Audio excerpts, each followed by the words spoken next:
છોટાઉદેપુર ખાતે Gayatri college of nursing Angel education institute દ્વારા general nursing હોમમાં BSc nursing તેમજ અલગ અલગ જાતના કોર્સ કરાવે છે, જેમાં આદિવાસી વિદ્યાર્થીઓ હજારો રૂપિયા ફી ભરીને શિક્ષણ મેળવે છે.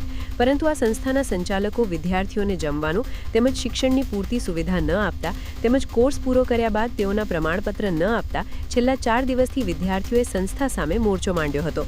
ત્યારે સંસ્થાના સંચાલકો વિદ્યાર્થીઓને દબાવવાનો પ્રયાસ કરતા વિદ્યાર્થીઓ રોષે ભરાઈને જિલ્લા કલેક્ટર કચેરી ખાતે પહોંચ્યા હતા અને સેવા સદનમાં ધગધગતા તાપમાં બેસીને ધરણા કરતા તેઓની રજૂઆત સાંભળવા કોઈ અધિકારી ન આવતા આખરે કંટાળીને જિલ્લા કલેક્ટરની ચેમ્બર પાસે બેસી જઈને વિદ્યાર્થીઓએ આક્રોશ ઠાલવ્યો હતો. જ્યારે વિદ્યાર્થીઓને ખસેડવા માટે પોલીસ આવતા વિદ્યાર્થિનીઓએ હાથ જોડીને પોલીસને અમારી મદદ કરો, અમારો અવાજ પહોંચાડોની માંગ કરી હતી. જ્યારે આદિવાસી વિસ્તારમાં વિદ્યાર્થીઓ શિક્ષણ મેળવવા માટે ફી ભર્યા બાદ આવી પરિસ્થિતિ ઊભી થાય ત્યારે ચૂંટાયેલા નેતાઓએ મદદે આવવું જોઈએ, પરંતુ વિદ્યાર્થીઓ હાલ પોતાની જાતે સંઘર્ષ કરી રહ્યા છે. હાલ તો સંસ્થાના સંચાલકો વિદ્યાર્થીઓના આંદોલનને દબાવી દેવા માટે પ્રયાસ કરી રહ્યા છે. જ્યારે આદિવાસી વિસ્તારના ગરીબ આદિવાસી વિદ્યાર્થીઓના વાલીઓએ પેટે પાટા બાંધીને નાણાંની બચત કરીને નાણાં બચાવ્યા હતા અને પોતાના બાળકની ફી ભરી હતી, ત્યારે વિદ્યાર્થીઓને અભ્યાસ પૂર્ણ કર્યા બાદ સર્ટિફિકેટ ન મળતા આંદોલનનો માર્ગ અપનાવ્યો હતો. નથી આવી શકતા તો આટલા સમયથી વિદ્યાર્થીને વેટ કરાવે છે, તો સામાન્ય માણસો છે એમને શું થતું હશે?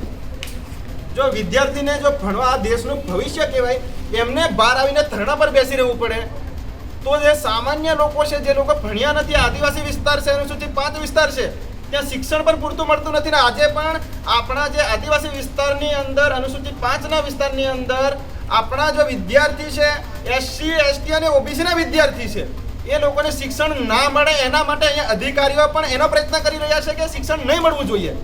અને અમે સોમવારે રજૂઆત કરીને ગયા અને તાત્કાલિક નિર્ણય આવી જવા જોઈએ, આ વાત થયેલી. પણ અત્યારે ટ્રસ્ટીઓ સાથે લોકો મળ્યા છે, એમ કે મળીને શું વાત કરીએ કોઈને ખબર નથી. અને અત્યારે ટ્રસ્ટીઓ વિદ્યાર્થી સાથે પણ વાત કરવા તૈયાર નથી અને વિદ્યાર્થીઓને ધમકી આપીને જબરજસ્તી લખાડી રહ્યા છે કે અમારે કોઈ પ્રોબ્લેમ નથી, હું તમે લખીને આપો એમ કહી રહ્યા છે. તો વિદ્યાર્થીને આટલા બધા પ્રોબ્લેમ છે તો એ લોકો ધમકી આપીને શા માટે લખાડી રહ્યા છે? આજરોજ તમે હમણાં કઈ આવ્યા છો?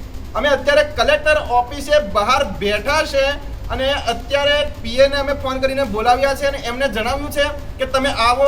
અને આજે જ્યાં સુધી આ નિર્ણય નહીં આવે, વિદ્યાર્થીઓને ન્યાય નહીં મળે, ત્યાં સુધી અહીંયાથી અમે જવાના નથી. આજે કેટલા સમય થયો કે તમે અરજી આપી હતી? અમે રજૂઆત કર્યા અને અત્યારે 3 દિવસ થઈ ગયા અને એ લોકો જે બાળકો છે, વિદ્યાર્થીઓ છે, એમને ધમકી આપીને ત્યાં જબરજસ્તી નોટિસો ફેરવી રહ્યા છે.